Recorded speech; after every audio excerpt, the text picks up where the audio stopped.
दिनै उदालगुरियाव बेसेबा बुरजा गुबुन गुबुन आफादनि बारग' सोद्रोमाफोर दिनै UPPL दोलोआव हाबदों। जोङो बिसोरखौ बरायदों आरो दिनै उदालगुरियावल' नङा टंलायावबो बेसेबा बुरजा गुबुन गुबुन आफादनि मावथि बिबानगिरिफ्रा गावसिनि आफादखौ नागारनानै UPPL आव हाबफैदों। जों बिथांमोनखौबो बरायदों। दा गुबै बे मानसिफोरनि जि साननाय हनाय बेखौ नायोबा जों बेखौनो बुजियो जे बयबो सोलायनायखौ लुबैदों। बर' हारिनि गेजेरावबो सोलायनायखौ लुबैदों, गुबुन हारिनि गेजेरावबो सोलायनायखौ लुबैदों। थांनाय गोबाव सम जायफ्रा राजखान्थियाव दङमोन बिथांमोना जानो हागौ बै मानसिफोरनि गांनाय उखैनायफोरखौ सुफुंनो हायाखै, नांगौ जेंनाफोरखौ गोनां जेंनाफोरखौ सुस्रांनो हायाखै। दा बेनिखायनो गासैबो हारिफ्रा फैनानै दिनै UPPL आव जगदान खालामदों। बेवहाय राजबंशिनि दङ, बेवहाय माइनरिटिनि दङ, बाङालिनि दङ, गासैबो हारिनि सुबुंफ्रा फैनानै बे UPPL दोलोआव हाबफैदों। दा बेखौनो जोङो मिजिंथिदों जे एबार सोलायनाया फैगोन आरो UPPL आ सरकार दायोब्ला जोंनि जिफोर जेंनाफोर, लाइमोनफोरनि जेंना, फरायसाफोरनि जेंना, फरायसालिनि जेंना आरो आइजोफोरनि जेंना, गोरिब गुन्द्राफोरनि जेंना, बे गासैबो जेंनाफोरखौ सुस्रांनो नाजागोन।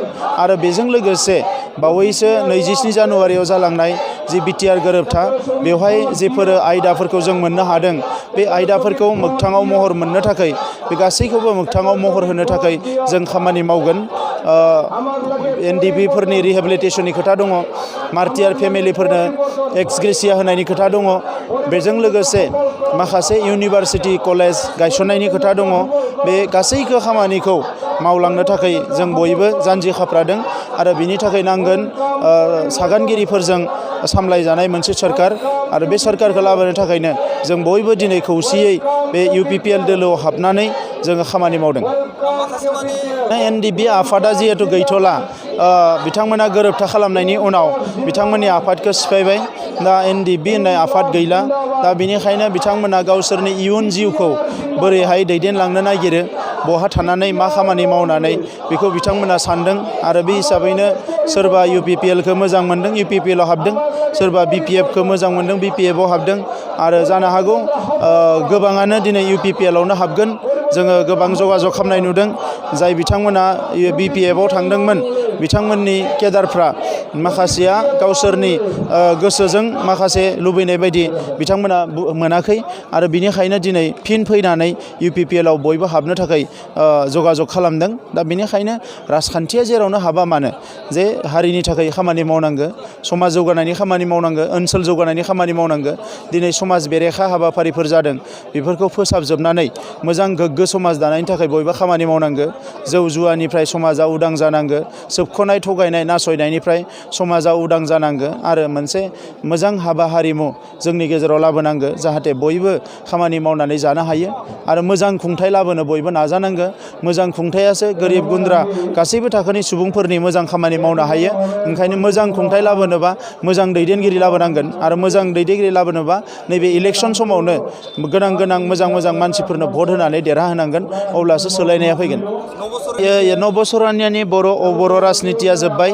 नैबे गोरोबथा खालामनायनि उनाव बयबो नुनो मोन्दों जे दिनै गुबुन गुबुन जिल्लायाव, गुबुन गुबुन ब्लकआव नबसरनियानि बर' दोलोआव थानाय गुबुन हारिनि मानसिफ्राबो फैनानै जोंनि दोलोआव हाबफैजोब्बाय। मेक्सिमामानो माइनरिटि होन, आदिबासि होन, राजबंशी होन, सरनिया होन, बयबो हाबफैजोब्बाय। दा बिनि उनाव नबसरनियानि बर' दोलोआ बारा गोहो गोनां जाना थायाखिसै। दा जोंनिया बेनो थांखिमोन जे बिथांमोननि जि बर' साननाय बेखौ सिफायनानै खौसे खालामफिननाय आरो खौसे खालामनानै जोंनि हारिनि इयुननि थाखाय बिथांमोनखौ बयखौबो जयै लानानै दावगालांनाय। बिथांमोननि हेंथायाव जोंहा माखासे जानो गोनां खामानिफ्रा जायाखैमोन। दा दिनै नैबे राजखान्थि थासारिखौ जों दानो हाबाय, जेराव बयबो खौसे जानानै जों खामानि मावनो आरो जोङो माखासे मानसिफ्रा UPPL आव जगदान खालामनायनि उनावनो जोङो नुनो मोनबाय जे गासैबो हारिफ्रा दिनै UPPL आव हाबबाय आरो बयबो बेखौनो बुंदों जे जों खौसे जानानै सोलायनाय लाबोनांगोन, गोजोन लाबोनांगोन आरो जौगानाय लाबोनांगोन। रेकर्डआ हाफ दान बा बिथांनि BSc एकर्डआ क्वार्टार दान जागोन।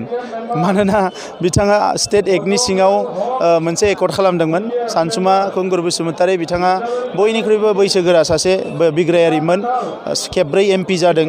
दा बिथांखौ जों बयबो खुलुमो, सिबियो। बिथाङा जोंनि सासे सिनियर मानसि नाथाय जेरैबायदि बिथाङा माखासे खोथाफोरखौ लानानै राजखान्थि गेलेनो नागिरो बियो दुखुनांथाव आरो बिथाङा दिनै राजखान्थिखौ ओरै थाहां खालामो आरो बिथाङा ना BPFखौ मोजां मोनो ना UPPLखौ मोजां मोनो ना सोरबा जोंनि दैदेनगिरिफोरखौनो मोजां मोनो बिथाङा सासे सिनियर हिसाबै बयखौबो लानानै दावगालांनो हानांगौमोन नाथाय बिथाङा गावनि गोरोबथानि समावबो मोजाङै खामानिखौ मावाखिसै BTC गोरोबथानि समावबो बिथाङा मोजाङै जगदान होआखिसै आरो दाबो BTR गोरोबथानि समावबो बिथाङा नांगौ बायदियै जोंखौ मदद खालामाखै आरो दिनै गावहा बिथाङा उल्थां फाल्थां खोथा बुंनायखौ रायजोफ्रा दुखु मोनदों मानोना बे गोरोबथाया BTRनि सिङाव BTRनि बाहेराव बर'फोरनो माबा नङा माबा होनो हादों आरो जि जिनिसफ्रा BTCआव गैयामोन SBDCनिफ्राय लानानै गुबुन बेखौ जों मोननो हादों बिथाङा गोरोबथा खालामनायाव कलेज गंसेबो गैयामोन जोङो गंब्रै इउनिभारसिटि मोननो हादों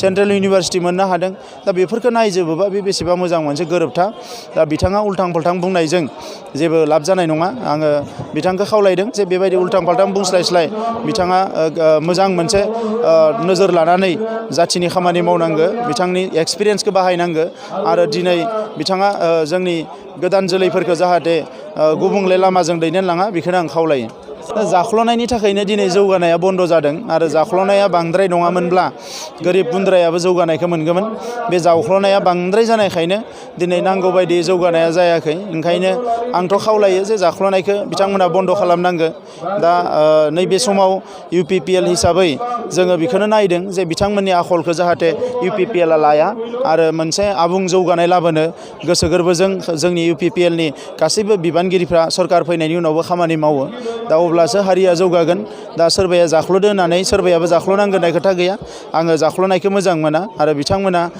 जाख्ल'नानै दिनै हारिखौ जेरैबायदि अलखदाव खोख्लैबाय गुबुन हारिफ्राबो जोंखौ मुगैबाय गाज्रि मोनबाय ओंखायनो बर' अना-बर' जालायलायबाय दा बेफोरनि थाखायनो दिनै मोनसे सोलायनाया लाबोनो नागिरदों आरो बिथांमोननि गाज्रि थासारिखौ दिनै फोजोबनानै मोजां थासारि लाबोनो थाखाय जों खामानि मावगोन